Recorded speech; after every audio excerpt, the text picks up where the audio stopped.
মা কি হয়েছে? এত চিল্লাচিল্লি করছো কেন? কি হয়েছে? মা কি করেছে জানো? মা আমার নামে কেস করেছে। কি? মা তোমার নামে কেস করছে? কিন্তু কেন? জন্মের পর থেকে যত খরচ করেছে সব খরচ সে ফেরত চায়, সেই জন্য আমার নামে কেস করেছে। আচ্ছা মা, আমরা কি আপনাকে কোনো অযত্নে রেখেছি? আপনাকে কি আমরা খাবার দেই না? আপনাকে কি ঠিকমতো আমরা দেখাশোনা করি না? আপনাকে আমরা ভালো একটা জায়গা দিয়েছি থাকার জন্য, ভালো কাপড় দিচ্ছি, ফল দিচ্ছি, খাবার দিচ্ছি, ওষুধ দিচ্ছি, ডাক্তার দেখাচ্ছি সপ্তাহে সপ্তাহে, তারপরও কি আপনার হচ্ছে না? কেন আপনি আপনার ছেলের নামে এই সামান্য কারণে মামলা করলেন বলেন? মা, আমি এইরকম মা তো কখনো দেখিনি যে ছেলের নামে কেস করে। তোমাকে কোন জিনিসটাই অপূর্ণতা রেখেছি বলো তো দেখি?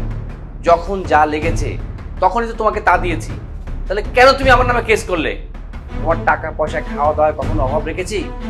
হ্যাঁ, তাহলে কেন তুমি এই কাজটা করলে? মা, মানুষ যদি জানতে পারে যে ছেলের নামে মা কেস করেছে, তাহলে আমাদের মান সম্মানটা কোথায় থাকবে একবার ভেবেছো?